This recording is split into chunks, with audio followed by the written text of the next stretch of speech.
Seja bem-vindo ao Conversa Capital. Recebemos esta semana Álvaro Mendonça e Moura, presidente da CAPA, Confederação dos Agricultores de Portugal. Muito obrigada por estar aqui com a Antena 1, comigo, Rosário Lira, e com a Diana do Mar, pelo Jornal de Negócios. Muito obrigado pelo convite. Como sempre acontece, começo por lhe perguntar o que é para si neste momento capital em Portugal? Capital é saber como vai evoluir a situação no Médio Oriente, porque disso depende a energia e da energia depende tudo o resto. E não sei se as pessoas se deram conta da gravidade do momento que estamos a viver. Eu não tenho nenhuma dúvida que neste momento capital para Portugal é o que se passa no Médio Oriente. Isso leva-nos também a tentar reproduzir os impactos na agricultura dessa situação. No caso do gasóleo agrícola, há organizações do setor que falam em aumentos de 30%, uma vez que as medidas que o Governo estão a tomar são sobretudo ao nível do imposto. Enfim, esta realidade é mesmo assim, deste impacto de 30%? Há alguma coisa que possa ser feita? Já fez algum pedido também ao Governo neste sentido? O impacto é enorme. É preciso termos consciência que nós utilizamos em Portugal, na agricultura, 1,25 milhões de litros de gasóleo agrícola por dia. São cerca de 300 milhões por ano, tomando em conta que são 240 dias úteis. E estamos a falar de aumentos na primeira semana de março, um aumento de 20%. E, portanto, as repercussões serão enormes se o conflito se mantiver. Nós estamos, neste momento, com valores mais ou menos iguais aos que tivemos no pior período da guerra, da invasão da Ucrânia. Portanto, é aí que nós estamos e as perspectivas são, neste momento, perspectivas em que não se vê um fim à vista e, pelo contrário, o que nós vemos é um agravamento diário das condições, nomeadamente à volta do Estreito de Hormuz. Como é que se trava essa situação? Ou, pelo menos, como é que se tenta minimizar esse impacto? O impacto não é controlável, repito, não é controlável se a guerra continuar. Quer dizer, não tenhamos ilusões. A questão dos combustíveis não é? Portanto, no caso, por exemplo, do gasóleo verde, isto não é controlável?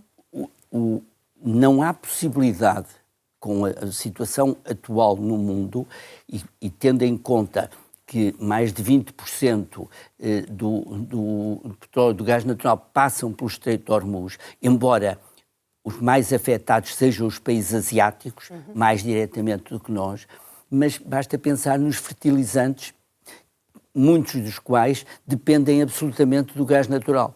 E, portanto, nós vamos ter uma subida que neste momento não é possível de prever, porque não é possível prever até onde vamos ter esta guerra. Agora, o que temos que ter consciência, e por isso todos os esforços devem ser feitos pelo conjunto dos países europeus, não é algo que Portugal possa fazer sozinho, mas o conjunto dos países europeus e o conjunto de países ocidentais, e eu diria mais, e os países asiáticos afetados, todos devem fazer todos os esforços para convencer os Estados Unidos que é preciso pôr fim a esta guerra. Esta guerra não tem nenhum sentido. Ainda há 2 dias vimos o antigo responsável do Centro de Combate ao Crime americano, que tinha sido nomeado pelo Presidente Trump e que foi demitido pelo Presidente Trump, dizer que não havia nenhum risco imediato, nenhuma ameaça do Irão em relação aos Estados Unidos. Isto foi dito por alguém que foi nomeado pelo Presidente Trump. Portanto, é muito difícil explicar esta guerra e começa-se a sentir mesmo na base eleitoral do Presidente Trump um certo descontentamento. Mas isso é um problema interno, exato. Isso é um problema dos Estados Unidos, as questões do apoio ao Presidente. Agora, o meu ponto é, as repercussões são enormes. E no caso concreto da agricultura e desta questão que lhe colocava do gasóleo agrícola, o que é que, efetivamente, há alguma coisa que possa ser feita pelo Governo? O Governo tem que ter em conta que é preciso um apoio específico, neste momento, aos agricultores, sob pena de termos impactos diretos no consumidor e, portanto, nos preços da alimentação e, portanto, no consumidor. Como é que se podem traduzir esses apoios específicos?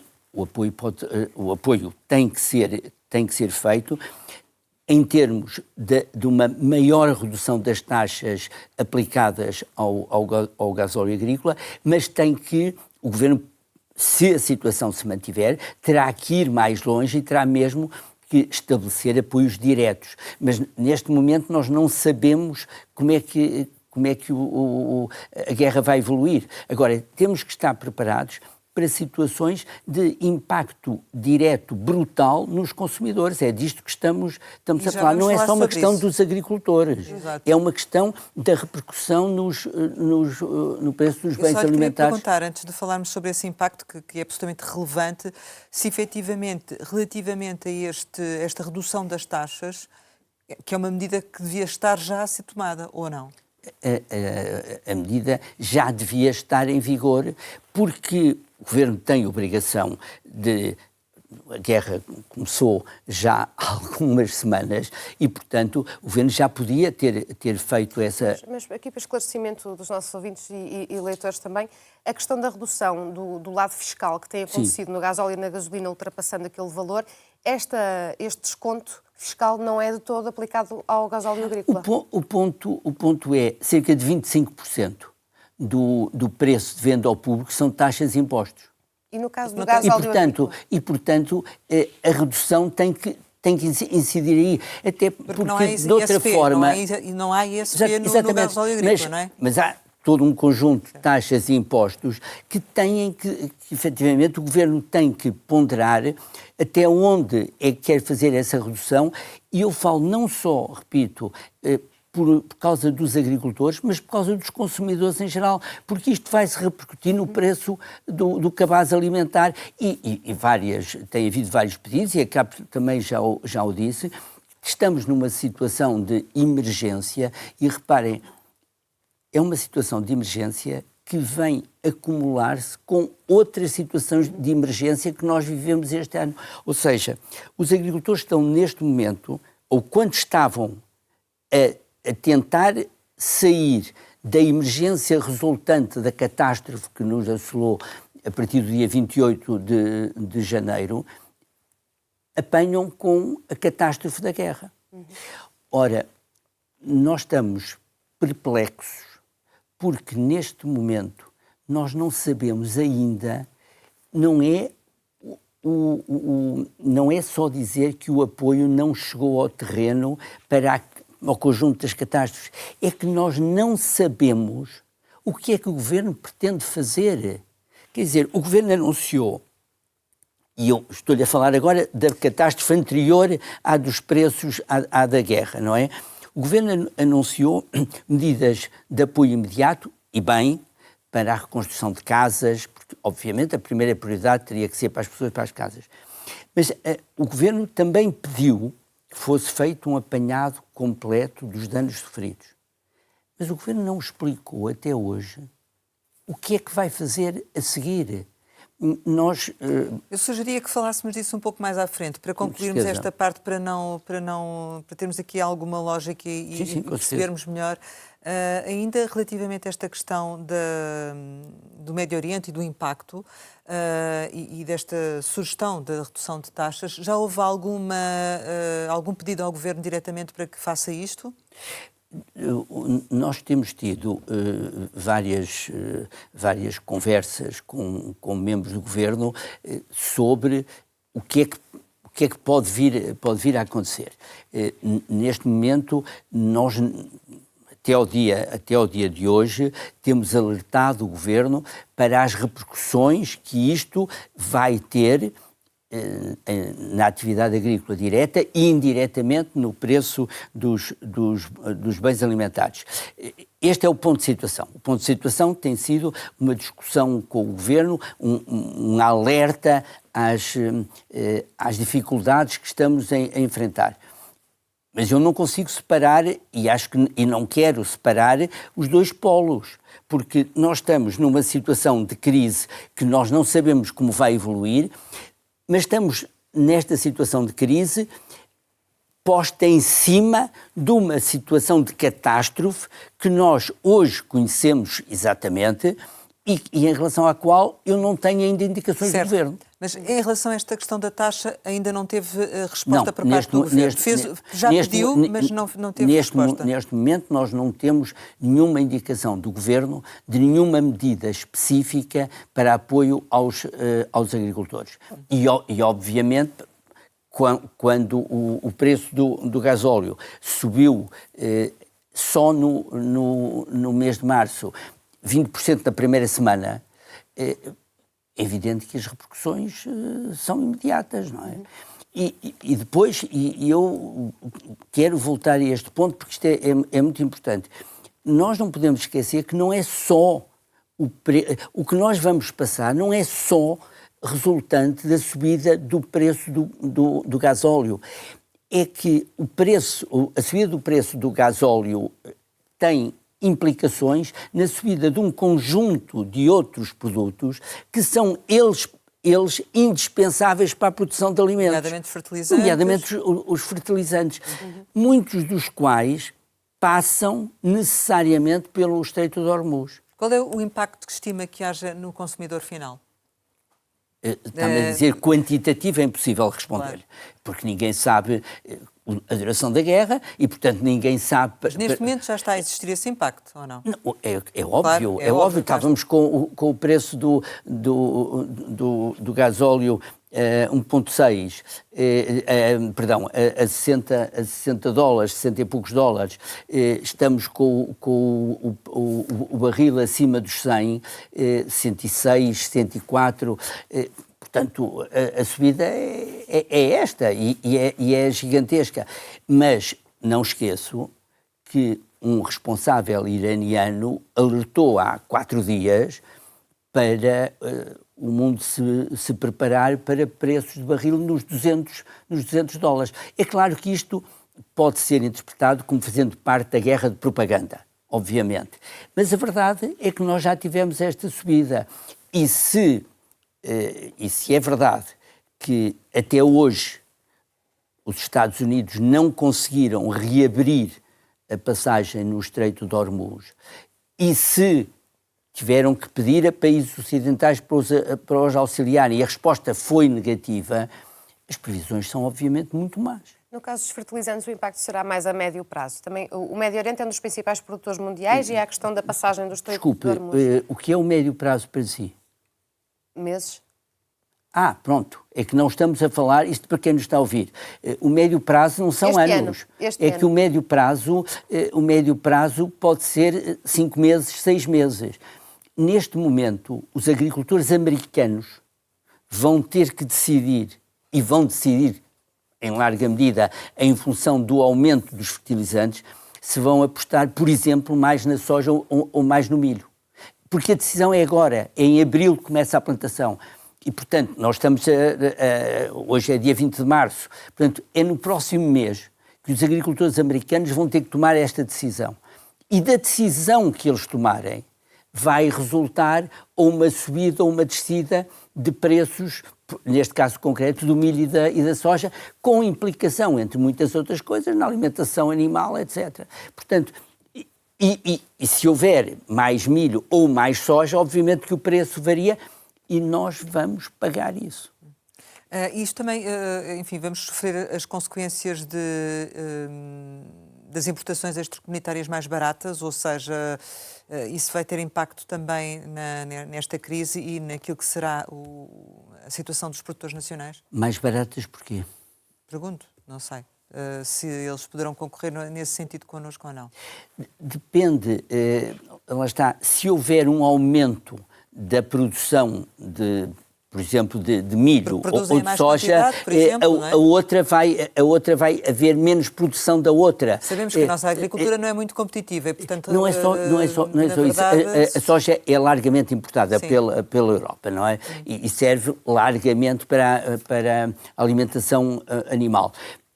Se houver mais produção, é uma coisa. Se houver menos produção, é outra. Mas depois temos a relação com o milho, se houver menos ou se houver mais. Portanto, nós estamos, neste momento, num período de uma grande indefinição. Agora, o que sabemos é que esses produtos, os fertilizantes, vão necessariamente aumentar de preço. O que nós não sabemos é até que ponto é que vão aumentar.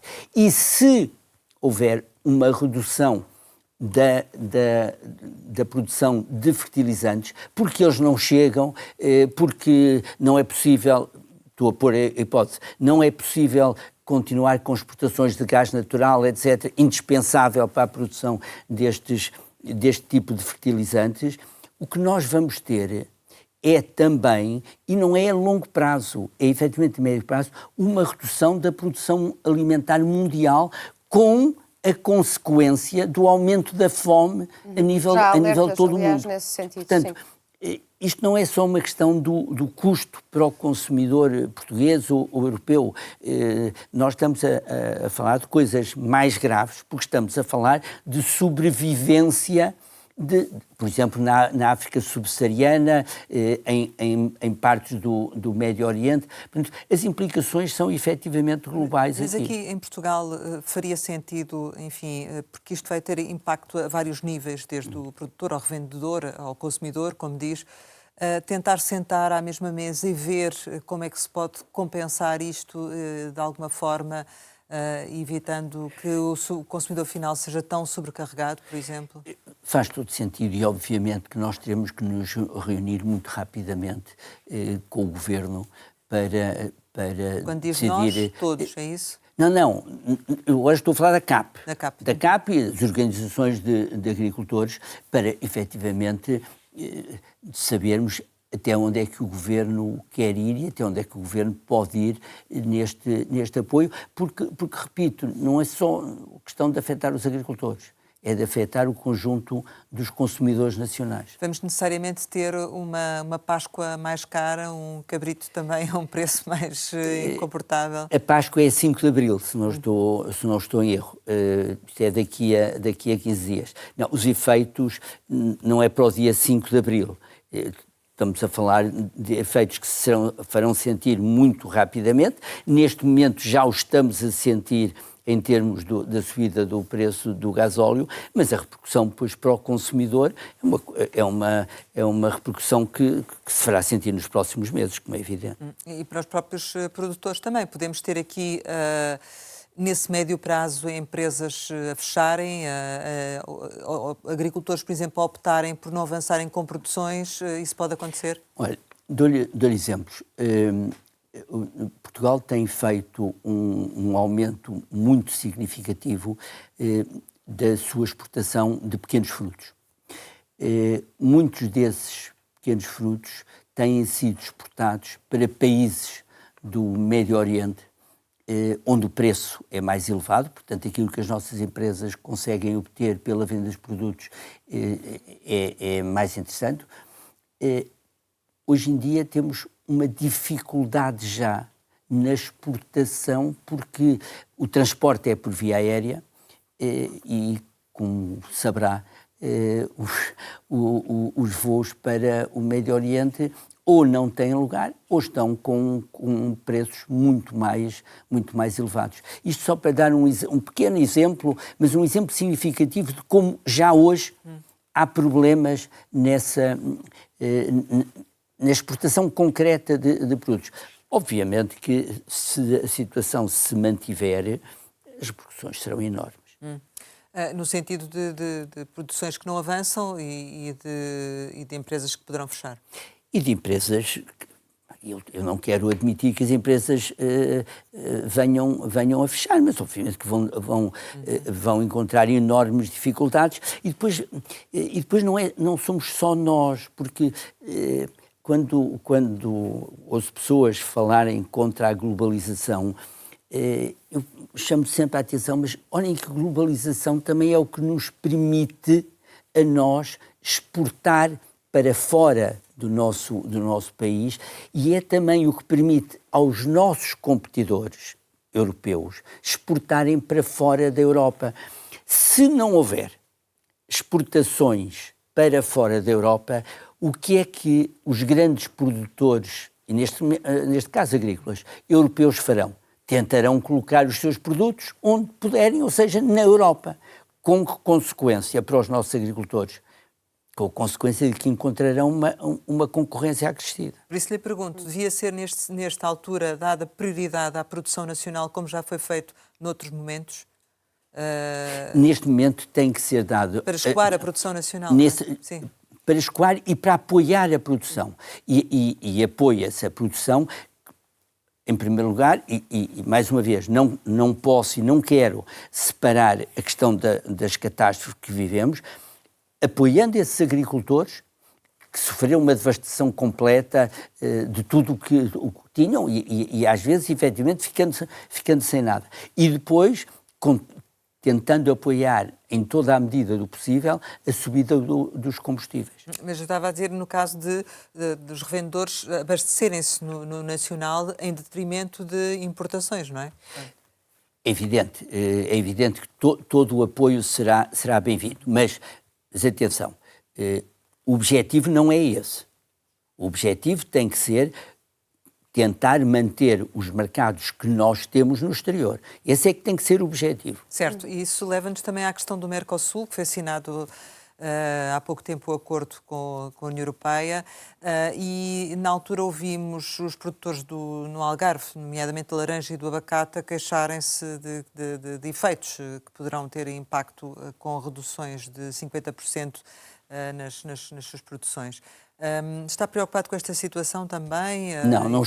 Não estou, e pelo contrário, eu acho que o Mercosul é um daqueles casos em que as pessoas devem olhar para a situação que vivemos hoje de guerra e pensar como é importante termos relações com países que nos são próximos, com países de uma zona em que há alguma estabilidade. Este é o caso típico do Mercosul. Temos um conjunto importante de países, que são cerca de 270 milhões de consumidores ou de habitantes, como quiserem, com relações muito próximas com Portugal, nomeadamente através do Brasil, e o Brasil são 213 milhões, portanto é uma percentagem enorme do Mercosul, e nós temos toda a vantagem em ter mercados estáveis, e o Mercosul vem garantir isso. Em relação à laranja, o Brasil exporta para Portugal, é sobretudo sumo. Não é um problema. O acordo é muito globalmente positivo, mas muito. Não é apenas globalmente positivo, é muito globalmente positivo. É evidente que são necessárias as cláusulas de salvaguarda, nomeadamente para o sector dos bovinos, mas as cláusulas estão inscritas no acordo. O que estamos a falar de concessão em termos do sector da carne bovina representa 1,3% do consumo da União Europeia. Portanto, é irrelevante. Estamos a falar de 1,3%, é irrelevante. Desde que a cláusula seja efetivamente aplicada. Por isso é que eu digo, o acordo é globalmente positivo, desde que seja aplicado na sua integralidade. Agora, para sectores como o vinho, que atravessa, como sabe, uma dificuldade grande no nosso país e, aliás, a nível mundial, sectores do vinho, sector do azeite, sector de várias frutas, na proteção das indicações geográficas que nós temos, tudo isso é altamente vantajoso para Portugal e o acordo, e isto é importante dizê-lo, é um daqueles acordos em que os maiores ganhadores, o que nem sempre acontece noutros, mas neste caso os maiores ganhadores são os países do Sul. É Portugal, é a Espanha, é a Itália, é a Grécia, em certa medida a França. Portanto, este é um caso francamente positivo. Portanto, a resposta à sua pergunta é não estou preocupado e, pelo contrário, estou desejoso que ele entre rapidamente em vigor. Falou da globalização, só para tocar aqui num último ponto. Há aqui pelo menos dois setores, o leite e o arroz, cujas associações falam de crises sem precedentes nos seus respectivos setores, por várias razões, ambas com pelo menos um ponto em comum, que tem a ver com as importações, entre aspas, baratas. No caso, por exemplo, do arroz, a Associação Europeia dá conta de que mais de 60% do arroz importado foi com direitos aduaneiros a taxa zero na União Europeia. Isto reflete-se naturalmente em Portugal. No caso do leite, fala-se muito também da importação de grandes volumes dos Estados Unidos, Nova Zelândia, também a nível europeu. Isto é uma preocupação, ou seja, a globalização, estava a falar do ponto de vista, tem várias coisas positivas, muitas aliás, mas este é um dos pontos negativos. Em que medida é que se contornam este... É verdade, e preocupa-me sobretudo o sector do arroz. O sector do arroz é um sector com muito poucas alternativas, porque onde se produz arroz dificilmente se pode produzir outra coisa, não é? Portanto, é um sector muito, muito específico e nesse aspecto é óbvio que a União Europeia, quando negocia os acordos, tem que ter uma visão global e tem que perceber se é o momento adequado para fazer determinados acordos. O que nós importamos de arroz, por exemplo, do Vietnã, leva-me a perguntar, mas tem sentido fazer este acordo? É porque nós temos que ser inteligentes a negociar a nível internacional e o que temos que negociar é aquilo que seja, procurar que seja vantajoso para nós. E por isso eu digo, o Mercosul é um bom acordo, mas isso não quer dizer que todos os acordos sejam positivos. E depois há sectores que têm que ser protegidos. Assim como nós protegemos no acordo do Mercosul o sector das carnes bovinas, noutros acordos, é o sector do arroz que tem que ser tido em consideração. Portanto, o sector do arroz, estou manifestamente muito preocupado com as consequências que possam advir, não é só para Portugal, é para o conjunto. Agora, também há um esforço que nós temos que fazer da promoção do nosso arroz, e até a nível interno, porque há arrozes e arrozes, e nós temos que conseguir também no nosso mercado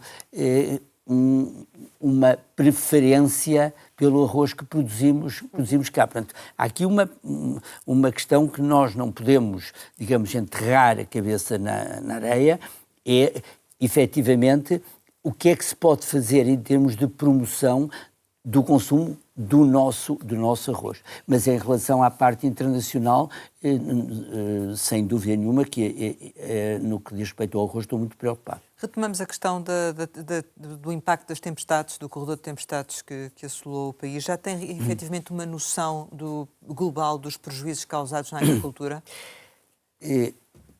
Vamos lá ver. Eu tenho uma noção... quantificável, uma noção assim. Quantificada dos prejuízos ao princípio de março, que estavam praticamente nos 500 milhões de euros apresentados nas várias CCDRs. O que eu não tenho até agora é uma indicação de como é que o Governo vai reagir a estes prejuízos. Portanto, não há nenhum apoio neste momento a chegar ao terreno aos agricultores por parte do Governo? No que diz respeito a estes bens, não há. Não há nenhum apoio e volto a dizer, não se discute que o primeiro apoio era, obviamente, para salvar as pessoas e as casas de habitação. Isso não é discutível. Mas isso foi no princípio. E agora? Onde é que está o apoio no terreno? E, sobretudo, onde é que está o sinal de esperança? O que é que o Governo vai fazer em relação a estes prejuízos? Porque não basta anunciar linhas de crédito. É preciso, por um lado, que elas estejam a funcionar. Primeiro ponto. Segundo ponto, é preciso admitir que prejuízos desta dimensão não são muitas vezes solucionáveis com linhas de crédito. Porque linha de crédito quer dizer dívida.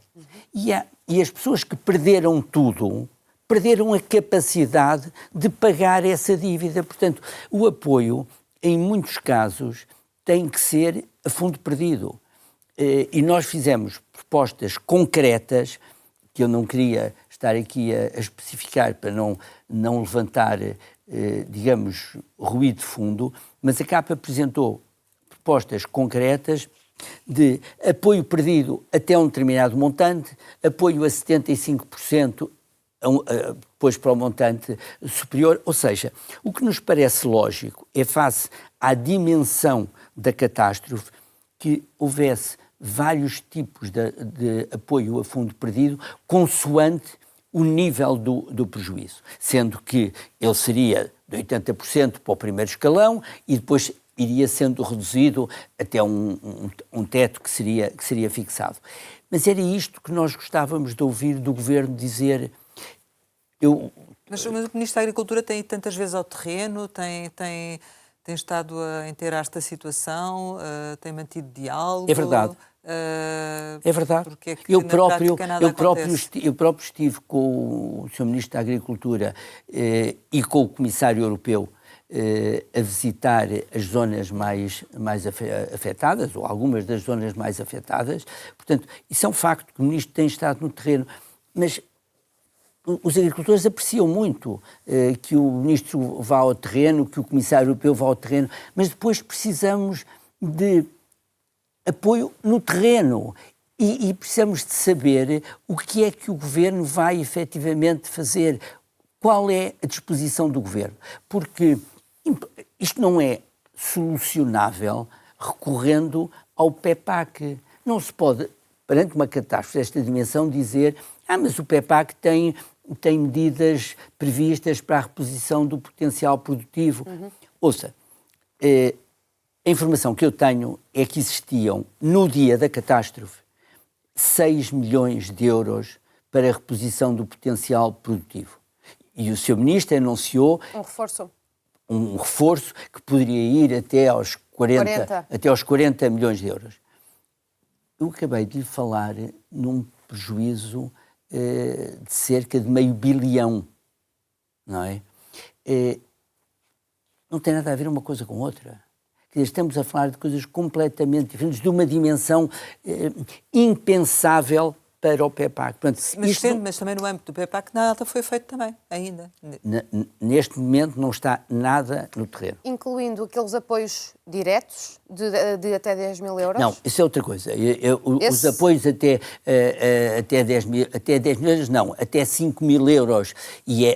E não se esqueça que eram apoios específicos e que de maneira nenhuma eu contesto. Volto a dizer, a primeira, até aos 5 mil euros estão no terreno, dos 5 aos 10 mil euros a informação que tenho é que ainda há verificações a ocorrerem. Eu próprio estive com o Sr. Ministro da Economia e da Coesão e ele disse-o publicamente também, que estavam a fazer as certificações necessárias para o que eram apoios entre 5 a 10 mil euros. Mas o meu ponto aqui é dizer, mas não se pode pensar que a via é o PEPAC. Não é o PEPAC. Tem que ser, efetivamente, através do Orçamento de Estado, diretamente através do Orçamento de Estado, porque estamos a falar de uma catástrofe. Ora, não esqueçamos, por causa da guerra, as pessoas que perderam tudo na catástrofe. E eu confesso que tenho algum medo, e por isso é que eu há bocadinho, quando me falavam da questão da guerra, eu procurei sempre juntar os dois aspectos. É que eu tenho algum receio que, por causa da subida do preço do gasóleo e dos fertilizantes e de tudo o que virá aí, as pessoas se esqueçam daqueles que perderam tudo na catástrofe, como se a catástrofe, de repente, passasse a ser um evento menor. Não foi. Foi uma catástrofe como não havia há várias décadas no país. E nós não podemos esquecer essas pessoas. O PTRR não é solução, do seu ponto de vista, ou ajuda de alguma forma? O PTRR pode ser uma solução e a nosso ver, deve ser uma solução e, portanto, em relação à ideia do PTRR, nós não podemos senão aplaudir. Há, obviamente, recuperações. Eu estou a pensar, por exemplo, no domínio da floresta, são recuperações que vão levar vários anos. E a propósito disso das florestas, já agora também lhe pergunto, porque há queixas e há perspectivas, nomeadamente dos municípios, de que vai ser difícil retirar todo o material de resíduos que ali ficou antes da época de incêndios. Isso vai representar mais um custo acrescido também para os produtores florestais, para os agricultores. E um risco no verão? Sobretudo vai representar um risco muito grande para todos nós. Todos nós, não é só os produtores florestais, é para a sociedade em geral.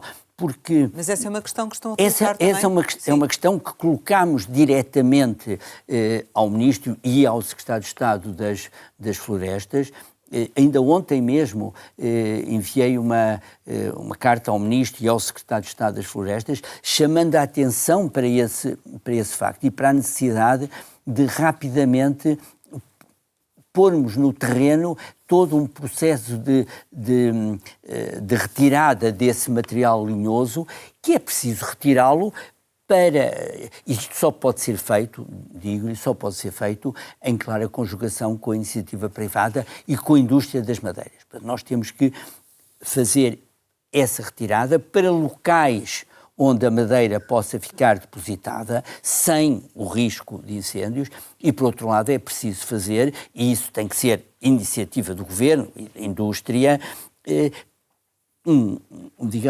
um controle dos preços para que, por causa da catástrofe, os produtores florestais não tenham uma segunda catástrofe, que é uma descida abrupta dos preços da madeira por num momento curto determinado, que é o de agora, haver um excesso de madeira que é preciso guardar, retirar e, portanto, depois colocar no mercado. Portanto, aqui tem que haver uma intervenção direta do Governo no mercado. E isto tem que ser feito, e a meu ver, tem que ser feito em colaboração com a indústria da madeira. Eu próprio tenho tido contactos com vários dos maiores responsáveis nacionais e há uma disponibilidade para se fazer. Mas é preciso que as coisas aconteçam. E esse é o ponto que eu me pergunto da demora. E isto leva-nos a um outro ponto, se me permite. Nós temos neste país, e não é só, infelizmente, no Ministério da Agricultura, mas temos um depauperamento da administração pública. Nós temos uma administração pública que é hoje menos capaz do que era anos atrás. E eu não lhe sei responder se é uma questão de haver menos funcionários. Isso é uma questão que os responsáveis dos ministérios têm que apurar.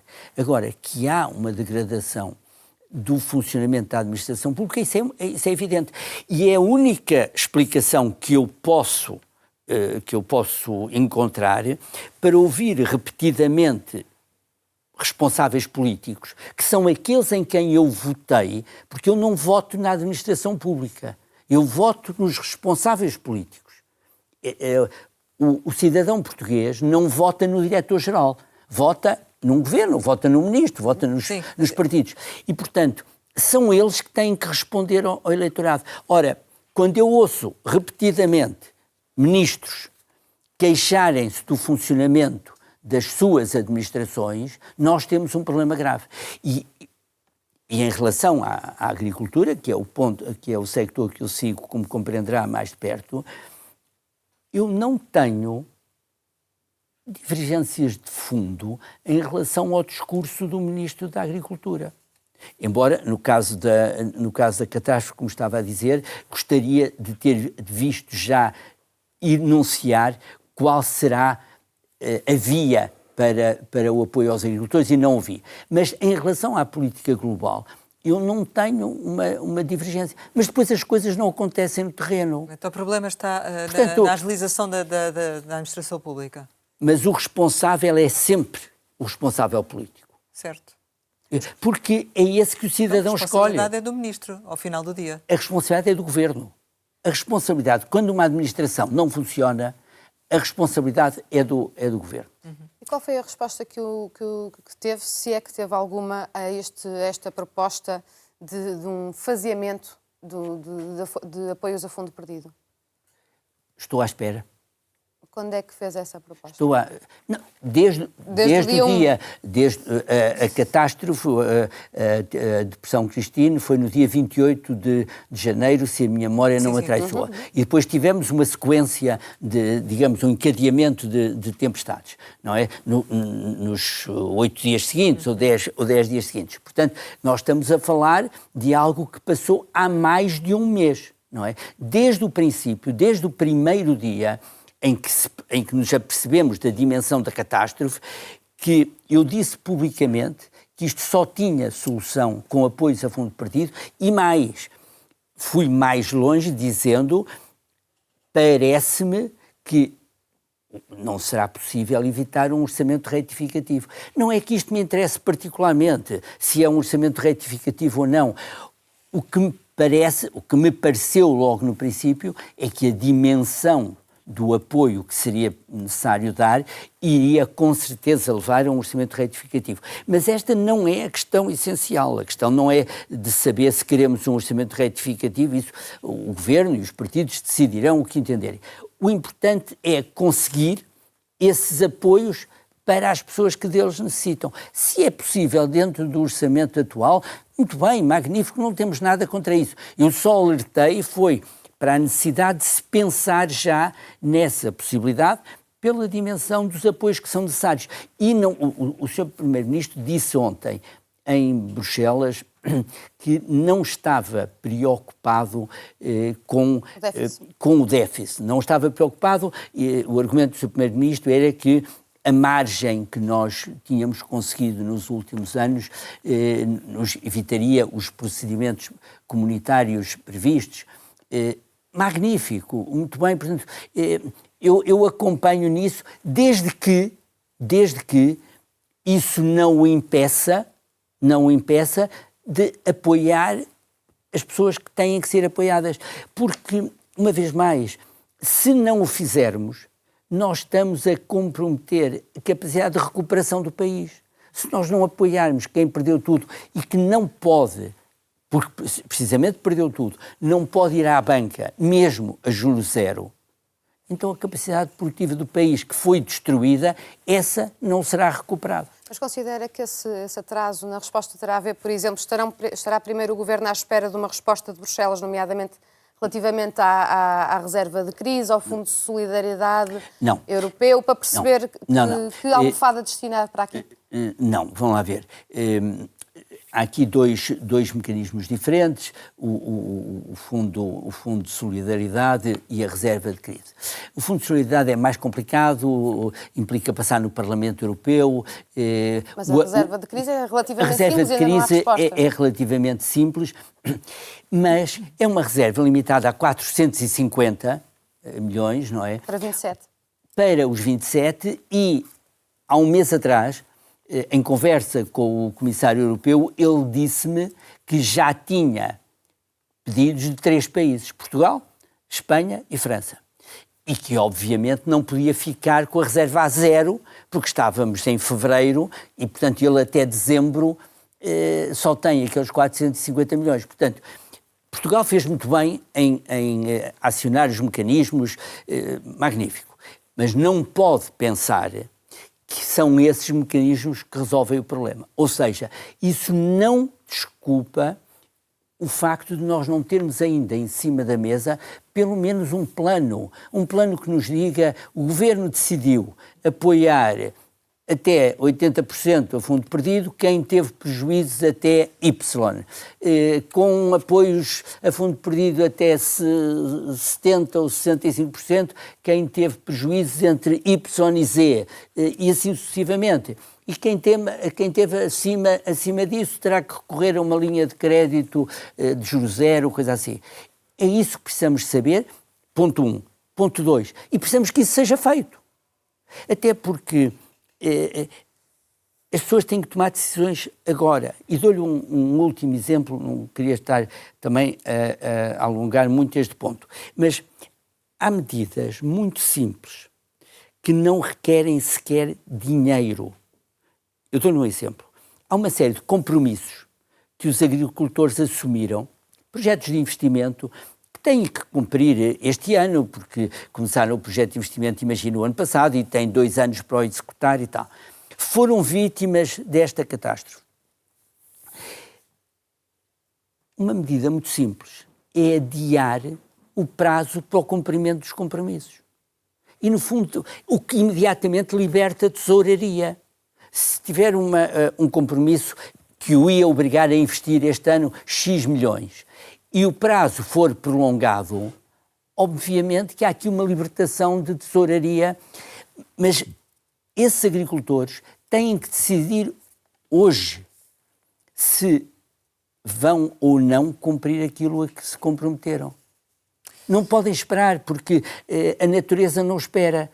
Por exemplo, a plantação de uma vinha ou é feito nesta altura, depois a vinha não pode ser plantada em agosto. Não é possível. Portanto, a decisão tem que ser tomada hoje e a empresa vai ter que pensar se, em função da sua tesouraria, consegue ou não cumprir o compromisso. Isso não custa dinheiro, custa decisão política. Que não existe. Que ainda não existe. Temos que avançar a passos largos para o final, mas queria lhe perguntar ainda sobre esta matéria. O comportamento das seguradoras tem estado a correr bem no apoio aos agricultores? Infelizmente, a cobertura da atividade agrícola pelas seguradoras é extremamente reduzida, porque os produtos oferecidos não se coadunam com o tipo de atividade ou porque as apólices são muito caras e, portanto, não são economicamente rentáveis. O sistema de seguros tem que ser revisto no nosso país por completo. O sistema de seguros agrícola é algo que nós não temos, é algo que a Espanha começou a trabalhar há mais de 30 anos e, portanto, eu acho que em Portugal nós temos que rever todo esse sistema de seguros. Da maior parte dos agricultores afetados pelas intempéries, a maior parte não tinha seguros. No âmbito do pré-PAC, os avisos para as candidaturas de investimentos estiveram encerrados durante mais de 40 meses e após esse período foram abertas candidaturas que vão ser prorrogadas, mas segundo a CAP criando falsas expectativas, porque entretanto os agricultores apresentaram candidaturas que excedem 4 vezes a dotação e isto vai necessitar realmente de um reforço, mas nada está a acontecer também, para não? Lá está. A CAP tem dito há muitos anos que as candidaturas a projetos, estamos a falar de candidaturas a projetos de investimento, é basicamente isto que estamos a falar, embora haja outras candidaturas, mas as candidaturas devem estar abertas em contínuo. E porquê? Porque as empresas... Isso é uma reivindicação antiga vossa. Porque as empresas devem se candidatar em função daquilo que acham melhor para o seu plano de negócios, no momento em que precisam efetivamente de fazer o investimento. Ao não ter candidaturas abertas em contínuo e, sobretudo, ao não ter tido candidaturas abertas durante 40 meses são quase 3 anos e meio, o que é que acontece? São projetos de investimento que são adiados, são oportunidades de investimento que se perdem, porque o empresário tem que decidir-se qual é o momento para investir. E o momento pode ser este ano e não no próximo ano ou vice-versa. E depois faz isto, é que, como ninguém sabe quando vão ser abertas as candidaturas ou até quando elas abrem, há uma corrida a essas candidaturas, já não necessariamente por razões económicas, mas por uma razão de menor perda. Ou seja, o raciocínio passa a ser um raciocínio perverso, que é, como eu não sei se e quando volta a haver candidaturas, eu vou-me candidatar agora, mesmo que este não fosse o momento, não seja o momento ideal para fazer a candidatura para esta empresa, mesmo que eventualmente nem fosse o apropriado fazer agora um investimento nesta nova máquina, mas eu não sei quando elas voltarão a abrir. E, portanto, temos, de repente, uma enxurrada de pedidos de candidatura que depois não são satisfeitos. Portanto, todo o sistema funciona mal. Agora, deixe-me dizer-lhe mais uma vez, em relação ao funcionamento do Ministério. Não é possível e não é aceitável que, tendo tido as candidaturas encerradas durante cerca de 40 meses, depois se abram candidaturas e, no fim do prazo fixado pelo Ministério, o prazo seja prorrogado. Então, vamos lá ver. Se o prazo é prorrogado, eu tenho que deduzir que a verba que existia não estava esgotada, senão não faz sentido. Ao prorrogar-se o prazo, o que se foi incentivar novas candidaturas. Mas sem aumentar o plafond.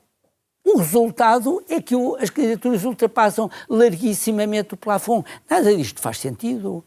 Nada disto faz sentido e é inaceitável a forma como estão a ser geridas as candidaturas. Isto prejudica o investimento e, ao prejudicar o investimento, prejudica a capacidade produtiva do país a prazo. Portanto, relativamente ao futuro da PAC e da forma como está a ser desenhada para o ciclo pós-27, neste contexto todo que já falámos até agora e de outras circunstâncias, imagino que não adivinhe nada de bom. Quer dizer, nós temos uma proposta da Comissão que é completamente inaceitável, que apresenta uma redução de cerca de 20% num orçamento que cresce 40%. Estamos em negociações com a Comissão Europeia em Bruxelas. A Comissão já deu sinais de que poderia evoluir num sentido de, por um lado, aumentar a verba disponível, mas, sobretudo, de não a misturar da mesma forma que tinha apresentado com outros sectores de atividade, nomeadamente com a coesão. É muito importante que haja previsibilidade. O que a Comissão apresentou como proposta é a ausência completa de previsibilidade. Punha tudo no mesmo saco e depois dizia a cada um dos Estados-membros façam vocês a repartição como entenderem. Isto é o fim da política, seria o fim da política agrícola comum, portanto, isto é inaceitável. Temos um ano para negociar estas alterações à política agrícola comum, mas é preciso previsibilidade e, portanto, é preciso que saiba exatamente qual é o montante alocado à agricultura, para a agricultura, não para vários sectores de atividade, e que se saiba com tempo para os agricultores poderem investir. Portanto, há aqui um conjunto muito grande de problemas em matéria agrícola.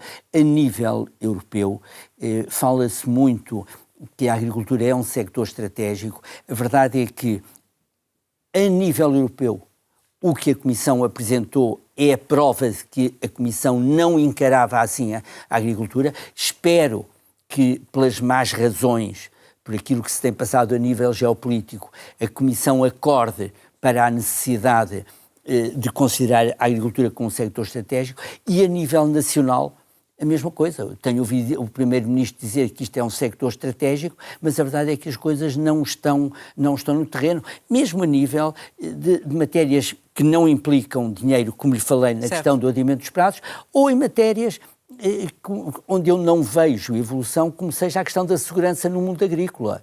E isto não é uma questão que implique grandes verbas, mas efetivamente, nós temos assistido a uma degradação da segurança no domínio agrícola e não vimos resultados, não vimos melhorias. Estou-lhe a falar no roubo da azeitona, estou-lhe a falar no roubo da cortiça. Tudo isto é preciso olhar para estas questões como questões importantes, se efetivamente se acredita que este sector é um sector estratégico. Vai reunir com o Ministro da Administração Interna sobre este assunto? Vou certamente. Tinha reunido com a anterior Ministra e, obviamente, que pedirei também para reunir com este Ministro, mas este Ministro acabou de tomar posse, portanto... Temos a terminar, mas eu queria ainda perguntar-lhe, tem assento na concertação social, está na ordem do dia o acordo relativamente às alterações à legislação laboral. Do seu ponto de vista, é possível chegar a acordo na concertação social, pelo andamento das negociações? A minha resposta é sim. É desejável chegar a acordo na concertação social. A CAP, desde há largos meses, que tem dito que temos que procurar não as linhas vermelhas, mas as linhas verdes. Eu tenho dito várias vezes em público, o esforço tem que ser para procurar linhas verdes. Eu acho que é possível.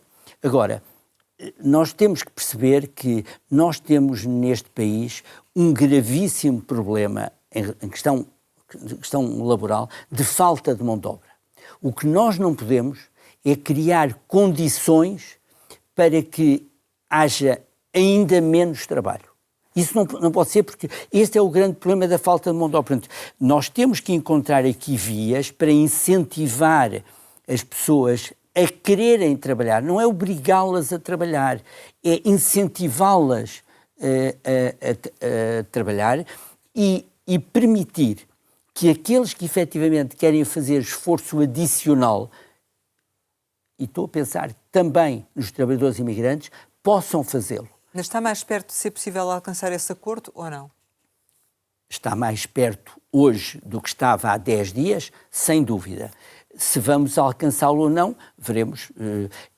Eu não vejo razão, depois das últimas reuniões em que participei, eu não vejo razão para que não haja acordo. Não vejo que haja pontos absolutamente inultrapassáveis. Portanto, eu acho que é aqui uma questão de boa vontade. Eu acho que neste momento depende muito do que a UGT queira fazer. Tivemos um apelo, uma exortação do Sr. Presidente da República. Acho que todos procuramos corresponder, e todos, estou a dizer todos, ou seja, os parceiros sociais são 3. Não são apenas empregadores e as confederações, neste caso a UGT, porque a Intersindical disse só que não aceitava nada a proposta do Governo. E o Governo. E acho que houve um esforço de todos os parceiros sociais. Mas o que é que está a impedir que haja acordo? Há ainda questões a limar, e eu neste momento não quero entrar em matérias específicas para não dificultar as negociações que estão, digamos, no seu final. Veremos, eu acho que estas questões podem ser e terão que ser rapidamente dirimidas. E há expectativa de novas reuniões nesse sentido? Sim. Há expectativa de novas reuniões nesse sentido, com certeza, nos próximos dias, com toda a certeza, a Sra. Ministra nos convocará. Mas eu não vejo razão para não haver acordo, mas ponho este ponto central, que é problema da economia portuguesa. Um dos maiores problemas, se não o maior, é a falta de mão de obra. Mas diga-me só uma coisa, a CAP assinaria o acordo neste momento, tal como está? Tal como está? Tal como... Como está neste momento em cima da mesa? Depois das reuniões que houve e das alterações que houve, já nos disse que está muito perto. Estamos muito perto. Há alternativas ainda em cima da mesa, e eu acho que elas são perfeitamente, que as diferenças são perfeitamente ultrapassáveis, a nosso ver. Mas o que falta ultrapassar é um obstáculo ainda para a CAP assinar, ou se não forem ultrapassadas, a CAP neste momento já assinaria? Há questões que estão em cima da mesa que são fundamentais para a CAP. E volto a dizer, quais são essas condições? Tudo o que diminua a possibilidade de termos mais mão de obra neste país é inaceitável para a CAP. Mas eu julgo que deve ser... O que é que diminui? O que é que se está a referir em concreto? A todas as questões, eu não quero entrar em pormenores, mas a todas as questões que tenham a ver com disponibilidade de mão de obra. Este é um ponto absolutamente central. Mas eu julgo que isto também deve ser central para os sindicatos. Então isso significa que neste momento, do vosso ponto de vista, ainda há aspectos a negociar antes de assinarem o acordo? Sim, com certeza. Sim. Portanto, vocês gostariam ainda que esses aspectos fossem limados antes de assinar? Há aspectos que estão a ser limados, as negociações não terminaram e, portanto, vamos ter... Agora, o que eu lhe estou a dizer é que as diferenças, a meu ver, são perfeitamente ultrapassáveis. Portanto, do vosso ponto de vista, este acordo ainda tem que ser um bocadinho melhorado antes de o assinarem, é isso? Está em cima da mesa, as negociações não terminaram, portanto, até terminarem as negociações, temos que ver. Falando em mão de obra, isso leva-nos à Via Verde. Neste momento, a agricultura tem sido um setor que tem usado este mecanismo. Quantos pedidos temos atualmente? Quantas pessoas puderam vir ao abrigo desta... 1.600 pessoas vieram ao abrigo deste acordo para o nosso sector. O acordo tem funcionado bem e portanto, nós queremos mantê-lo e queremos continuar a limar todas as dificuldades que possam haver. Mantemos contactos frequentíssimos, quer com a AIMA, quer com o Ministério dos Negócios Estrangeiros. Eu próprio estive no Ministério dos Negócios Estrangeiros há 2 dias. Portanto, há uma colaboração muito boa. O Ministério reforçou os seus analistas de vistos. Portanto, tem sido feito um percurso louvável e há bocadinho estava a criticar o Governo e aqui não posso senão elogiar o que o Governo tem feito. Mas este ponto é muito importante e este ponto é bom que também se fale nele, porque mostra como também é possível em Portugal conseguir-se mais mão de obra e conseguir-se instalar essa mão de obra com condições de dignidade, que é o que mais de 100 empresas, estou a falar do sector agrícola, têm feito, elas próprias contribuindo para o alojamento dos seus trabalhadores. Estes pedidos são de mais de 100 empresas? 107. Termina-se o mandato este ano. Vai recandidatar-se? Veremos. Se quer dizer, eu tenho que falar com a minha direção, mas gostava muito de ter os meus colegas de direção comigo num próximo mandato. Se estiverem consigo, recandidata-se, é isso? Eu gostava muito de os ter comigo. Se sentir esse apoio.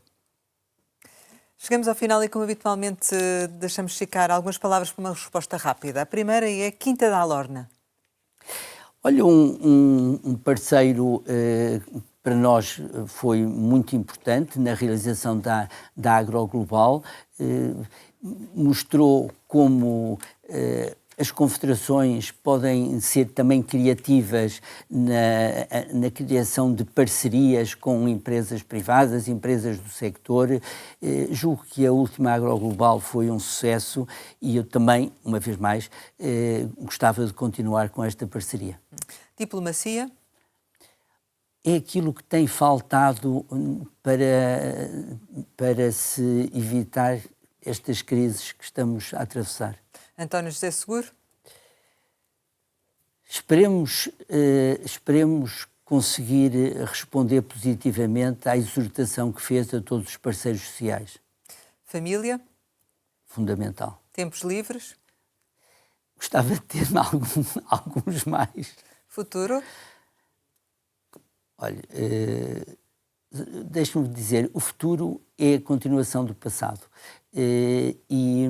E estes 3 anos na CAP têm-me dado uma enorme satisfação. Portugal?